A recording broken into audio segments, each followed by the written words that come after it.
भागवन, वनवास की शुरुआत और पंचवटी में निवास। त्रेता युग का समय था। अयोध्या के राजा दशरथ के ज्येष्ठ पुत्र श्री राम जब पिता के वचन की रक्षा हेतु 14 वर्षों के वनवास पर गए, तब उनके साथ धर्मपत्नी माता सीता और छोटे भ्राता लक्ष्मण भी गए। ये वनवास केवल एक सामाजिक निर्णय नहीं था। ये धर्म, तप और सेवा की एक अलौकिक यात्रा थी। वनवास का ये जीवन सरल नहीं था। घने जंगलों में रात्रियां ठंडी और भयावह होती थी, परंतु श्री राम, माता सीता और लक्ष्मण का मन सदा प्रभु के कार्यों में ही रमा रहता। वे वनवास को एक अवसर मानते थे, जनता की पीड़ा को समझने का, तपस्वियों की सेवा करने का और स्वयं के अहंकार को त्यागने का। वर्षों तक वे विभिन्न ऋषि मुनियों के आश्रमों में रहे, उनके सत्संग का लाभ उठाया और वन के प्राणियों के साथ सामंजस्य बनाकर जीवन व्यतीत किया। ऐसे ही एक दिन वे पंचवटी नामक स्थान पर पहुंचे। यह स्थान गोदावरी नदी के तट पर स्थित था। हरियाली, नदियां, वृक्ष और पक्षियों की मधुर ध्वनि से भरा हुआ। यह स्थान इतना मनोहर था कि श्री राम ने वहीं निवास करना तय किया। लक्ष्मण ने लकड़ियों और पत्तों से एक सुंदर कुटिया बनाई। माता सीता ने आसपास स्वच्छता की और तुलसी, दूर्वा आदि के पौधे रोपे। सभी ऋषि मुनि उनकी सेवा भावना से प्रसन्न थे। श्री राम हर प्रातः ऋषियों के आश्रमों में जाकर उनका हाल चाल पूछते, लक्ष्मण उनके लिए जल लाते और माता सीता आश्रमों में भोजन, फल, औषधि आदि देकर सेवा करती। एक दिन की बात है, एक महान तपस्वी ऋषि जिनका नाम महातपस्वी था, वन में भ्रमण करते हुए पंचवटी पहुंचे। भाग महातपस्वी का आगमन और माता सीता की सेवा भावना। महातप किसी साधारण योगी नहीं थे।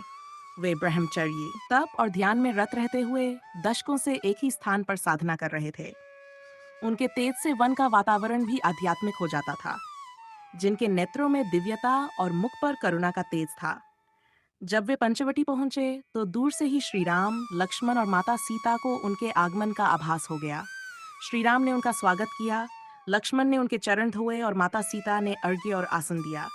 महातप ऊशी मुस्कुराए और बोले, हे रघुकुल नंदन, हे जनक नंदिनी, तुम सबका सेवा भाव अद्वितीय है।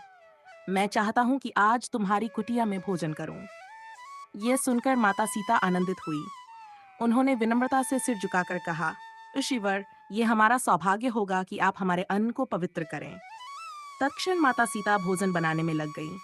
वन के फल, कंद, मूल और थोड़े से अनाज जो आसपास के वनवासियों से मिले थे, उनसे वह विविध प्रकार के वन्य भोजन तैयार करने लगीं। चूंकि ऋषि की भूख सामान्य मनुष्य जैसी नहीं होती, उन्होंने मात्रा भी अच्छी रखी। उधर लक्ष्मण ने दोपहर के जल की व्यवस्था की और श्री राम महातप ऋषि के साथ धर्म वार्ता में संलग्न रहे। शाम होने पर ऋषि ने स्नान किया, संध्या वंदन की और भोजन के लिए पधारे। माता सीता ने सुंदर पत्तल पर व्यंजन सजाए। उस पत्तल में फल, ताजे पकवान, माखन, जड़ी बूटियों से बने व्यंजन और गोदावरी जल के साथ अर्पण किया गया। ऋषि ने मुस्कुराते हुए भोजन प्रारंभ किया।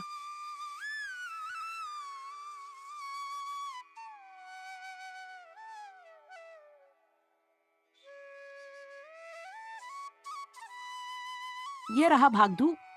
इस कथा का दूसरा विस्तृत खंड, जहां चमत्कार की आहट शुरू होती है। माता सीता और अतिथि ऋषि की कथा। भाग 2, अद्भुत भूख और माता की चिंता। महातप ऋषि भोजन पर बैठे। उनके सामने बैठी माता सीता श्रद्धा से उनकी सेवा कर रही थीं, जैसे साक्षात अन्नपूर्णा अपने हाथों से अतिथि देव की सेवा कर रही हों। ऋषि ने पहला ग्रास ग्रहण किया, फिर दूसरा, फिर तीसरा। माता सीता हर बार पत्तल में प्रेम से और परोस देती। ऋषि चुपचाप खाते रहे। उनकी मुद्रा शांत थी, परंतु उनका भोजन करना रुका नहीं। पत्तल बार बार खाली हो जाती, माता फिर से उसे भर देती। श्री राम और लक्ष्मण भी ये देख रहे थे। एक समय ऐसा आया जब आश्रम का सारा भोजन समाप्त हो गया। फल, मूल, कंद, अनाज, सब कुछ जो माता ने बनाया था, सब परोस दिया गया था। परंतु महातप ऋषि अब भी भूख से अघाए नहीं थे। माता सीता के माथे पर पसीना आ गया। हे प्रभु, कहीं मेरी सेवा में कोई त्रुटि तो नहीं हो गई? भोजन की मात्रा कम कैसे पड़ गई? क्या मैं अतिथि सेवा के योग्य नहीं रही? उन्होंने श्री राम की ओर देखा। श्री राम ने शांत भाव से संकेत किया, धैर्य रखो जानकी, यह तुम्हारी श्रद्धा परीक्षा है। उसी क्षण माता सीता ने भूमि पर बैठकर नेत्र मूंद लिए और प्रभु का ध्यान किया। माता सीता की अंतरात्मा से निकली प्रार्थना।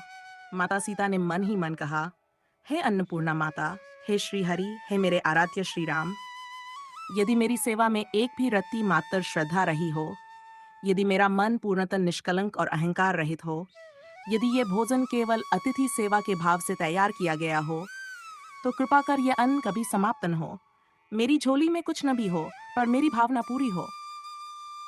और तभी चमत्कार घटित हुआ। माता सीता ने जैसे ही थाली उठाई, वह फिर से भर गई। वही पकवान, वही फल, वही मिठास, वही गंध, जैसे किसी अदृश्य हाथ ने उसी रूप में थाली पुनः सजा दी हो। माता चकित थीं, पर श्रद्धा से अभिभूत भी। श्री राम मंद मुस्कुराए, लक्ष्मण ने सिर झुकाया, महातपिशी बोले, हे जनकनंदिनी, तुम्हारी भक्ति ने आज अन्न को अमृत बना दिया। ऋषि की परीक्षा और आशीर्वाद। ऋषि ने भोजन पूरा किया और शांत भाव से उठ खड़े हुए। उन्होंने माता सीता को देखा और कहा, हे सीते, आज तुम्हें एक रहस्य बताऊं। मैं कोई सामान्य ऋषि नहीं हूँ। मैं वह परीक्षा था जो देवताओं ने ली। तुम्हारी सेवा, भावना, श्रद्धा और सच्चा आतिथ्य धर्म इस युग के लिए उदाहरण बन गया है। फिर ऋषि ने श्री राम को प्रणाम किया, लक्ष्मण को आशीर्वाद दिया और अंतर्धान हो गए। वह दिन पंचवटी में अतिथि सेवा का दिवस कहा जाने लगा। वन के सभी पशु पक्षी, ऋषि मुनि और देवता भी माता सीता की भक्ति से प्रभावित हुए। भाग 3 में पढ़ें। इस चमत्कार के बाद क्या हुआ? ये रहा भाग। कथा अब और भी गहराई लेती है जब ऋषि अंतर्धान हो जाते हैं और देवताओं की सभा में चर्चा आरंभ होती है। माता सीता और अतिथि ऋषि की कथा। देवताओं की सभा और माता सीता की कीर्ति। ऋषि के अंतर्धान होते ही आश्रम में अद्भुत शांति छा गई। आकाश में धीरे धीरे दीपक से चमकते हुए मेघ आए, जैसे कोई दिव्य उपस्थिति धरती को आशीर्वाद दे रही हो। श्री राम और लक्ष्मण ने उस दिव्यता को नमस्कार किया। माता सीता अब भी आश्चर्य में थीं, परंतु उनका हृदय संतोष से भर गया था। उन्होंने मन ही मन भगवान से कहा, हे प्रभु, आपने आज मेरी परीक्षा ली और मेरी सेवा को स्वीकार किया। मैं सदा आपके चरणों में यही भावना बनाए रखूं। यही मेरी प्रार्थना है। इधर स्वर्गलोक में एक अद्भुत घटना घटी। देवताओं की सभा में यह चर्चा पहुंच चुकी थी। इंद्र, वरुण, कुबेर, अग्निदेव और स्वयं ब्रह्मा उस चमत्कार को लेकर विस्मित थे। देवराज इंद्र बोले, माता सीता केवल श्री राम की पत्नी नहीं, वह स्वयं तप, त्याग और श्रद्धा की मूर्ति हैं। उनकी सेवा भावना ने आज अन्न को भी आत्मा से जोड़ दिया है। अग्निदेव ने सिर झुकाया और कहा, मैं साक्षी हूँ। जब भोजन समाप्त हुआ और फिर उत्पन्न हुआ, वह अग्निहोत्र जैसा पवित्र था। वह भोजन नहीं, भक्तिभाव से सना अमृत था। ब्रह्मा बोले, यह कथा युगों युगों तक सुनाई जाएगी। ये केवल अतिथि सेवा नहीं थी, ये धर्म और नारी की शक्ति का उदाहरण थी। पंचवटी में इस चमत्कार की बात धीरे धीरे फैल गई। वनवासी, अन्य तपस्वी और साधक जब श्री राम के आश्रम आते, तो सबसे पहले माता सीता के चरण स्पर्श करते और कहते, हे माता, आपने दिखा दिया कि सेवा में श्रद्धा हो तो देवता भी झोली भर देते हैं। माता सीता हर बार मुस्कुराकर यही कहती, सेवा का फल यदि तुरंत मिल जाए तो अहंकार हो सकता है। इसलिए प्रभु पहले परीक्षा लेते हैं, फिर कृपा करते हैं। लक्ष्मण ने एक दिन श्री राम से पूछा, भैया, क्या ये चमत्कार माता की साधारण भावना से हुआ? श्री राम बोले, नहीं, यह साधारण नहीं था। सीता की आत्मा स्वयं अन्नपूर्णा से जुड़ी हुई है। जहाँ सेवा में अर्पण भाव होता है, वहाँ चमत्कार नहीं, प्रेम स्वाभाविक रूप से प्रकट होता है। संध्या का वह दिन और अगला संकेत। आपके प्यार और समर्थन के बिना हमारी यात्रा अधूरी है। कृपया हमारे चैनल को लाइक करें, सब्सक्राइब करें, शेयर करें और अपने बहुमूल्य कमेंट्स के माध्यम से हमें अपनी राय दें। आपके सहयोग से ही हम और बेहतर बना पाएंगे। धन्यवाद।